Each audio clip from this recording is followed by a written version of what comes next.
Bienvenue dans Africa Chic, bienvenue si vous nous prenez en marche. Nous vous retrouvons avec le même plaisir et la même ambiance pour célébrer la créativité africaine et découvrir toutes les nouvelles tendances dans la mode, le design et le lifestyle. Pour ce tout premier numéro de l'année 2022, nous serons en compagnie d'un styliste qui est à la fois promoteur de défilés, mais avant, enfin un flashback avec le FIMA, le Festival international de la mode africaine, qui s'est tenu en décembre dernier à Niamey au Niger, une 13e édition sous le signe de l'intégration culturelle et touristique. Reportage avec Mel Berchel et Ferdinand Kwaku. Une cinquantaine de top modèles et une trentaine de créateurs de mode africains ont fait montre de leur talent en novembre dernier. C'était à l'occasion de la 13e édition du FIMA, le Festival international de la mode africaine. Fondé en 1998, le Festival international de la mode africaine a tenu toutes ses promesses lors de cette 13e édition. Niamey, la capitale du Niger, a vibré au rythme du glamour, des strass et des paillettes. C'est tout un continent, du nord au sud, en passant par l'est et l'ouest, qui était au rendez-vous de cette édition. Des accessoires, des bijoux, mais également de la danse à ce festival de la mode africaine.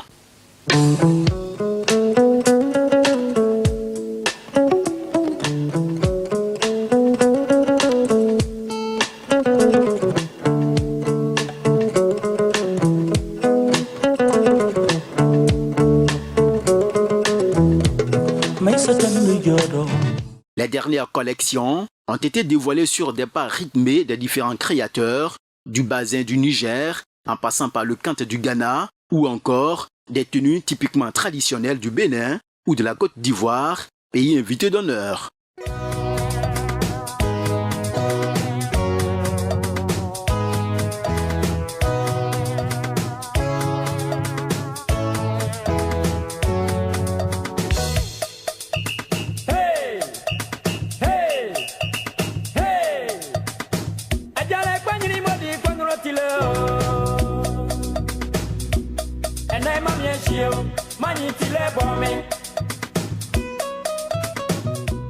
Durant 5 jours, les nombreux tissus africains ont fait le show à ce FIMA, dont le thème était la mode, dynamique de paix vers l'intégration touristique et culturelle de l'Afrique.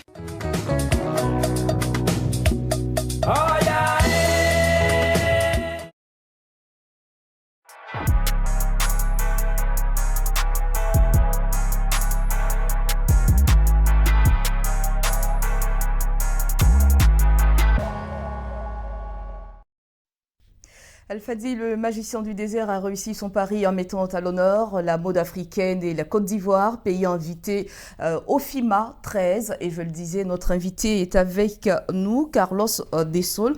Merci d'avoir répondu à notre invitation. Merci à vous pour l'invitation. Vous êtes styliste également, promoteur d'événements, défilés de mode. Absolument. Tout d'abord, quel est donc votre parcours ?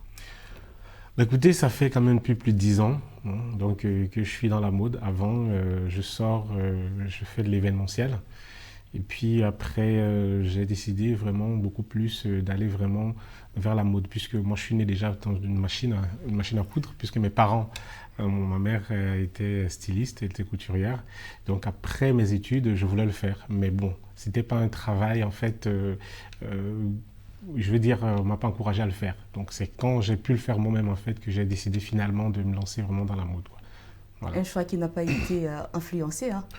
Non, pas vraiment, puisqu'à l'époque, là, je veux dire, quand les parents paient les études et que on vous demande d'aller à l'école pour devenir quelqu'un d'IME, moi j'avais une autre passion en fait. Donc c'est lorsque j'ai décidé, j'ai pu vraiment le faire moi-même que je me suis lancé et que j'ai voulu vraiment faire de ça vraiment un métier. On va s'intéresser à votre casquette de styliste. Depuis combien de temps faites-vous ce métier de stylisme? Écoutez, depuis plus de 10 ans aujourd'hui, parce que j'ai un styliste déjà, voilà, donc c'est quelqu'un qui, comme son nom le dit, crée vraiment un style. C'est-à-dire il faut penser le vêtement, l'imaginer, le créer, et surtout faire en sorte que ce soit quelque chose de portable qu'on peut mettre, voilà, en fonction évidemment du temps, de l'époque et puis des attentes en fait, si vous voulez, de la clientèle. Donc voilà, donc du coup, j'ai commencé petit à petit, mais c'est depuis voilà, on va dire 8 ans, 9-8 ans que j'ai décidé de monter vraiment ma propre maison de couture. Et quel genre de création proposez-vous? Bah, écoutez, je suis beaucoup plus pour des vêtements modernes. C'est-à-dire, c'est vrai que, voilà, on va dire, oui, africain, on aimerait vraiment peut-être que ce soit beaucoup plus africain. Avec des tissus locaux. Oui, exactement. Mais moi, je suis beaucoup plus, voilà, c'est beaucoup plus les vêtements modernes, donc j'ai beaucoup plus été influencé par le moderne, par les strass, paillettes, les tissus un peu beaucoup plus, je vais dire le coton, et puis voilà, quoi. Des créations unisexes? Oui, hommes, femmes et puis enfants. C'est-à-dire que voilà, il y a des robes, des grandes robes de soirée. Je fais aussi des costumes. Je fais aussi des vêtements pour enfants. Voilà. Et rien n'empêche que vraiment qu'il y ait des clients qui viennent, qui disent voilà, je veux spécialement ça. Voilà. Donc nous, on est là pour écouter le client et puis faire plaisir en fait au client. C'est le client en fait qui décide au final. Et comment se porte donc la marque Carlos Besson? Écoutez, ça va, ça se porte bien. Donc on a été ébranlé aussi, comme toutes les marques, hein, par la récente pandémie qui n'est d'ailleurs toute pas encore finie.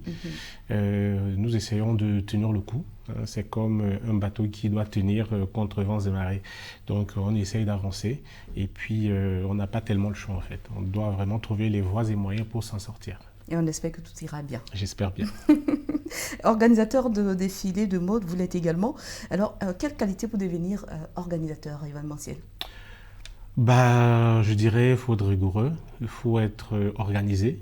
Et puis, il faut être posé et s'attendre vraiment à tout. Voilà, parce que organiser un défilé de mode, c'est déjà être organisé, enfin, être un organisateur d'événements. Voilà, ça peut être, que ce soit n'importe quel type d'événement. Hein. Voilà, c'est-à-dire vous devez être rigoureux dans votre travail, vous devez savoir exactement ce que vous voulez faire. Et puis, il y a des imprévus, il y a énormément de choses qu'il faut pouvoir gérer voilà, pendant l'organisation du défilé. Donc, si on a toutes ces qualités-là, bah, on ne perd pas le fil et puis surtout on garde la tête froide, quel que soit, en fait, si vous voulez, les difficultés en fait, qui arrivent, quoi. Est-ce qu'il faut forcément suivre une formation? Je pense que si. Ça a été votre cas? Non, justement pas, parce que moi j'ai appris, on va dire, dans le tas. J'ai été promoteur aussi d'événements, de soirées, voilà, quand j'étais à Paris. Donc, fort de cette expérience, donc ça a été beaucoup plus facile pour moi de pouvoir organiser vraiment des événements de mode. Voilà, je veux dire, c'est comme je le dis, hein, je le disais tout à l'heure, c'est vraiment, tout est une question d'organisation. Voilà, il faut pouvoir vraiment avoir l'œil, il faut choisir les bonnes équipes avec lesquelles travailler et surtout être fidèle et très structuré par rapport au programme qu'on doit suivre vraiment jusqu'au jour de l'événement. Dans le cas d'un défilé, quelles sont les grandes étapes de l'organisation? Écoutez, un défilé, les gens voient seulement le jour du défilé, évidemment, le jour où les mannequins viennent défiler, les grandes robes, les créateurs. Mais un défilé, en fait, c'est, on va dire, 8 mois à 9 mois à l'avance. Voilà, voire même 1 an à l'avance. C'est ça un défilé. C'est-à-dire on commence déjà à organiser un défilé très très longtemps à l'avance. Il faut faire, faut travailler avec des partenaires parce que le nerf de la guerre, en fait, c'est l'argent. Voilà, pour tout événement, voilà, chaque chose, il faut l'argent. Et l'argent, en fait, ce sont des promos, comment je vais dire, ce sont des partenaires, ce sont les sponsors qui le donnent, en fait. Donc, du coup, il faut faire appel à ces sponsors très, très longtemps à l'avance parce que ces sponsors suivent aussi un cahier de charges, c'est-à-dire ils doivent mettre votre événement dans le programme, en fait, annuel de leurs événements. Voilà. Donc, du coup, il faut les démarcher.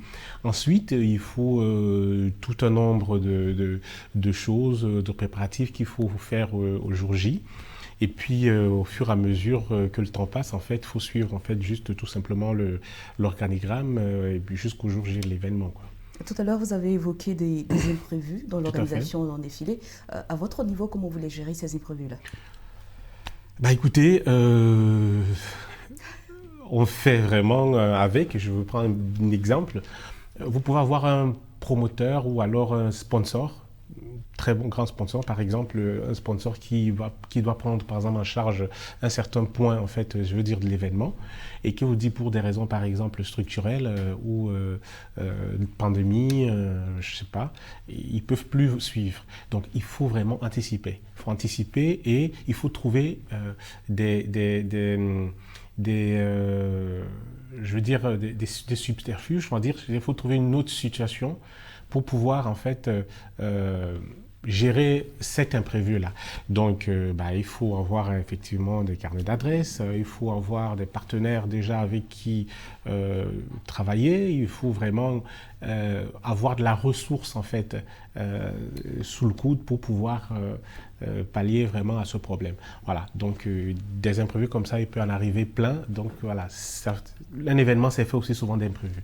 Donc voilà un exemple d'imprévu et puis après on passe à autre chose jusqu'au jour de l'événement.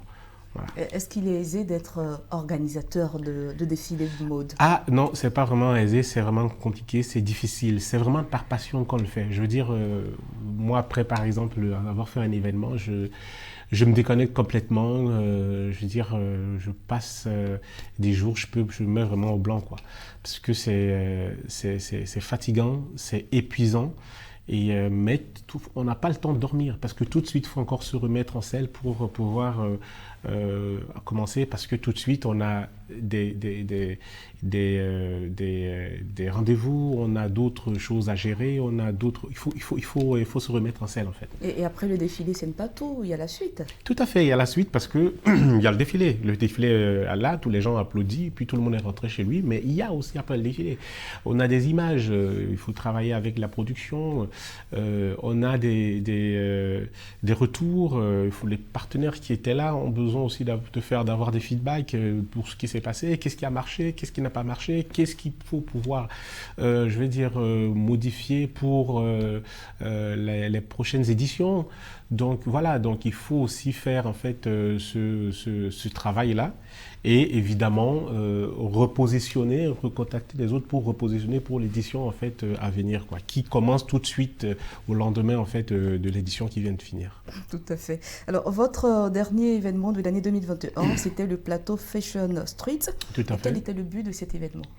Alors, Plateau Fashion Street, déjà, c'est un événement qui permet de mettre en avant en fait le plateau. Le plateau qui est une commune de Côte d'Ivoire, Abidjan, et le maire du plateau ainsi que le conseil communal ont décidé en fait de créer aussi un événement pour faire la promotion déjà du plateau en particulier et d'Abidjan en fait d'une manière beaucoup plus générale. Le positionner en fait le plateau comme des destinations et surtout des villes en fait de mode dans le monde. Voilà, un peu comme Paris, Milan, New York, Londres. Donc c'est dans cette perspective en fait que nous essayons d'œuvrer et que le maire du plateau œuvre aussi.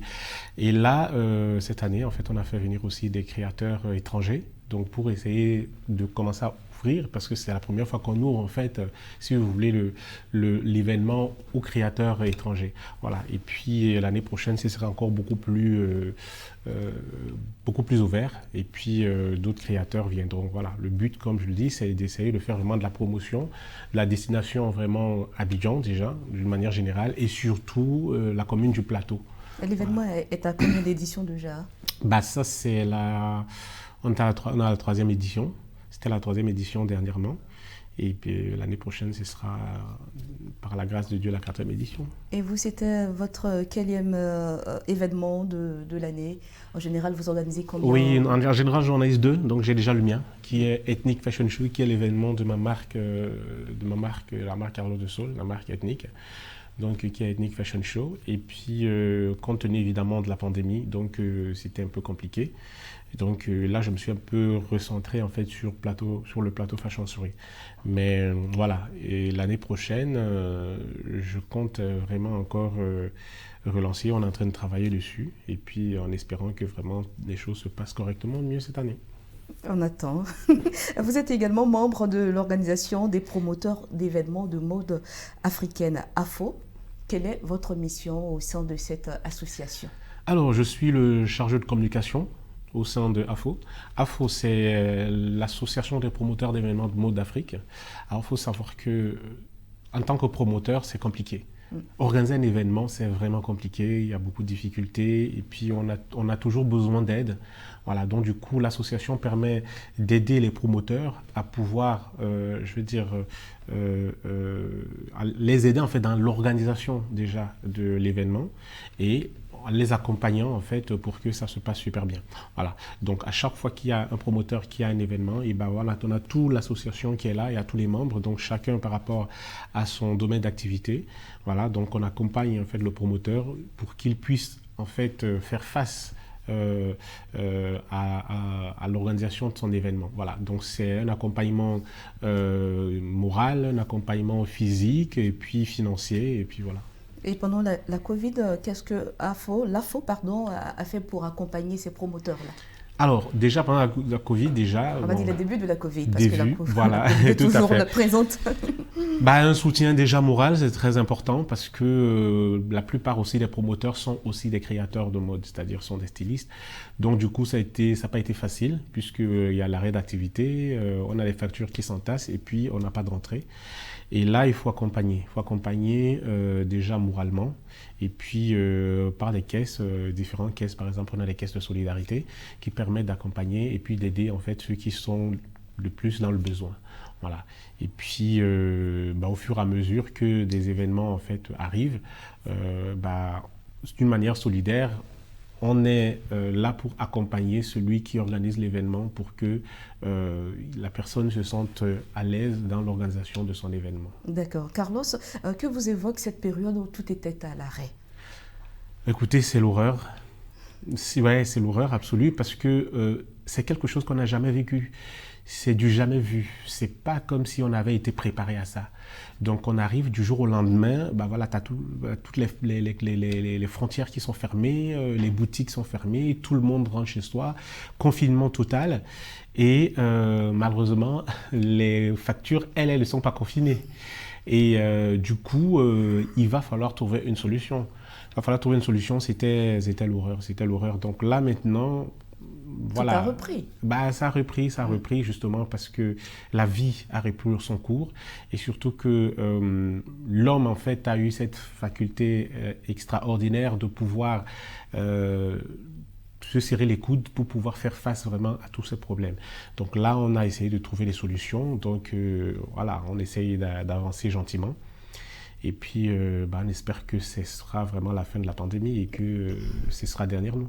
Mais est-ce que vous pensez que l'industrie de la mode a tiré des leçons de cette période de mise en arrêt? Oui, je pense bien. Parce qu'en fait, je veux dire, quand vous partiez acheter un vêtement, vous prenez votre sac à main, vous sortez, vous allez acheter votre vêtement à la boutique. Aujourd'hui, nous avons des boutiques, nous avons des entreprises qui ont mis en place en fait des services de livraison à domicile. Vous avez la vente en ligne, vous avez des organisations, vous avez des défilés même organisés en ligne. Voilà, donc du coup, il y a le télétravail, il y a tout un ensemble de leviers et de programmes et puis de mécanismes qui ont été mis en place pour pallier en fait à ce souci de pandémie. Parce qu'en fait, le but, c'est quoi? Le but, c'est d'éviter des contacts, d'éviter en fait du monde. Donc voilà, donc il y a eu beaucoup de choses qui ont été développées et voilà, on espère que ça portera en fait, ça continuera à porter en fait. Évidemment. Et comment voyez-vous donc l'avenir dans le milieu de la mode? On essaie toujours d'avoir de l'espoir, c'est important. C'est important d'avoir de l'espoir. L'espoir permet de vivre, ça permet de se lever le matin et de pouvoir avancer. Et du coup, on espère aussi que les pouvoirs aussi publics vont vraiment pouvoir aider les créateurs, pas que les grands, quoi, tous les créateurs, parce que je veux dire, vous avez aussi des jeunes créateurs qui sont, je sais pas, à Djamé, Treichville, qui souffrent, qui eux évidemment n'ont pas en fait, si vous voulez, toutes ces grosses entreprises, mais si vous voulez, c'est tout un cheminement, ce sont des maillons en fait d'une même chaîne. Voilà. Donc il faudrait penser aussi à eux, il faut penser à toutes ces personnes-là qui souffrent, qui continuent à souffrir aussi. Donc il faudra aussi les aider d'une manière ou d'une autre, voilà, pour qu'elles puissent faire face. Parce que le plus difficile, ce sont les factures. C'est-à-dire quand ça ne rentre pas et puis qu'on a quand même des factures qui sont là, il faut pouvoir faire face. Donc, un accompagnement étatique. Exactement. Aujourd'hui, Carlos de Sol, pardon, et la mode, c'est quoi? Ça donne quoi? Quelle combinaison? Écoutez, c'est une histoire d'amour. C'est une histoire d'amour qui a commencé depuis très très longtemps et qui continue et qui a de très très très très belles perspectives. Voilà, parce que moi, je veux vraiment montrer le Made in Africa à l'étranger. Voilà, avant la pandémie, c'était les États-Unis. Voilà, donc j'ai été aux États-Unis plusieurs fois. À Los Angeles, où j'ai vu énormément de choses. Malheureusement, on a les anglo-saxons, en fait, je veux dire les Nigérians, ils sont beaucoup plus avancés. Les Sud-Africains, ils sont vraiment sur place, en fait. Ils sont implantés. Et ils vivent vraiment de la mode, c'est vraiment une industrie. Voilà. Malheureusement, chez nous, enfin quand je dis chez nous, c'est-à-dire en Afrique francophone, on est vraiment à la traîne. C'est-à-dire nous n'avons pas réussi à développer en fait cette industrie-là. Ça reste artisanal. Et c'est dommage. C'est dommage parce qu'aujourd'hui, il faut aussi penser vraiment à s'exporter. Il faut penser vraiment à ce vaste marché qui est là. Voilà, c'est très important. Qui nous attend d'ailleurs, voilà. Qui nous attend et puis qui n'attend que vraiment de montrer ce qu'on sait faire. La créativité, elle est là, elle est chez nous. Il faut l'exporter, il faut la montrer aux autres et surtout, il faut vraiment installer les mécanismes pour que ça soit vraiment beaucoup plus bénéfique. Je dirais que là, ce sont des projets à long terme et nous sommes en début d'année, on démarre l'année 2022. Quels sont vos projets pour cette nouvelle année? Écoutez, pour cette nouvelle année, déjà, on a déjà les projets d'améliorer déjà les événements qu'on a sur place, les améliorer, essayer de les ajuster. Aussi. Oui, évidemment.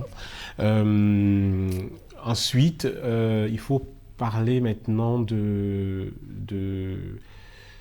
travail, c'est-à-dire de rentabilité. Il faut parler de rentabilité. Comme je le disais, c'est-à-dire que nous avons un énorme marché qui est à l'étranger. Un événement de mode, c'est quoi? C'est-à-dire quand on organise un défilé, c'est pour que le créateur vienne montrer ce qu'il a fait.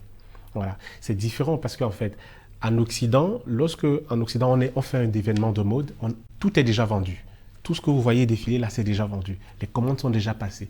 Et 6 mois après, les vêtements se retrouvent en boutique. Chez nous, c'est pas la même chose. Chez nous, quand le créateur fait un défilé, il attend tout de suite en fait un retour. Malheureusement, voilà, les gens applaudissent, ils rentrent chez eux. C'est juste pour le show. Pour le show. Donc, il faut changer de mentalité. Donc, il faut changer de mentalité en organisant en plus des événements, des ventes privées, des sortes de marchés de créateurs pour que les invités puissent venir acquérir les vêtements sur place. Ensuite, il faut exporter. Il faut exporter, c'est-à-dire il faut rentrer dans l'industrie de la mode pour pouvoir exporter à l'international et faire en sorte que le créateur puisse vivre vraiment de son travail. On ne dit pas qu'il n'en vit pas de son travail ici, mais qu'il puisse vraiment, d'une manière exponentielle, je veux dire multiplier en fait ses bénéfices en atteignant d'autres clientèles qui, elles, non seulement elles sont beaucoup plus aisées, mais surtout c'est un vaste marché, quoi. Les États-Unis, c'est plus de 300 millions de consommateurs. L'Europe aussi, pareil. L'Asie, c'est pareil. Donc, il faut essayer vraiment aussi de s'adapter, quoi. Est-ce que nous avons des créateurs capables de s'imposer sur ces marchés-là? Oui, nous avons beaucoup de créateurs qui sont là, qui sont capables. Voilà, nous avons déjà le grand frère qui est notre papa, qui est Patéo, qui est là, qui est depuis très très longtemps. Lui, il est déjà en Afrique un peu partout, hein. Et je pense même à l'étranger, un peu plus ailleurs. Il a habité des grands chefs d'État, des grandes personnalités. Nous avons aussi d'autres couturiers qui sont là, des grands créateurs. De la nouvelle génération qui est là. Mais il faut un accompagnement. Il faut un accompagnement parce que c'est pas évident. Tout simplement déjà parce que je veux dire, bon, moi je suis suisse à la base, mais je veux dire pour ces créateurs-là, pour voyager, il y a la barrière déjà du visa. Donc voilà, il faut déjà dépasser la barrière du visa, il faut les institutions, il faut qu'on accompagne ces personnes pour déjà les aider déjà à déjà passer ces barrières administratives, surtout maintenant ensuite se mettre dans ce travail, dans ce canevas en fait, je veux dire industriel de la mode pour pouvoir conquérir ces nouveaux marchés. Et rapidement, un mot pour conclure. Écoutez, un mot pour conclure, c'est que voilà, je remercie déjà le public d'Africa Chic, de Medi TV, pour l'invitation. Ça, c'est très important parce que parler de mode, c'est vraiment c'est quelque chose qui nous tient vraiment à cœur. Voilà, donc je dis merci déjà, et puis merci vraiment à tous vos téléspectateurs. Et on espère que vraiment les téléspectateurs vraiment vont essayer de consommer réellement aussi. Voilà, donc je préfère... Le Made in Africa. Le Made in Africa. Et surtout, allez voir les créateurs. Hein, n'allez pas copier, hein, les amis. C'est très important. Ça tue la créativité. Donc, on les encourage à aller vers le créateur. Si vous voyez un vêtement qui vous plaît, cherchez à savoir qui est le créateur et allez directement vers lui. Il va vous faire quelque chose, un travail exceptionnel. Voilà, vous aurez toujours, il y en a pour toutes les bourses. Voilà. Évidemment. En tout cas, Carlos Dessol, j'y arrive. Merci d'être passé sur le plateau d'Africa Chic. Et nous vous souhaitons une fructueuse année 2022. Merci, bonne année à vous aussi. Merci beaucoup. Et bonne année à vous également, chers téléspectateurs. Merci à tous ceux qui nous suivent. Merci de votre fidélité. On se retrouve très bientôt pour un autre numéro sur la panafricaine Média TV. Bye bye.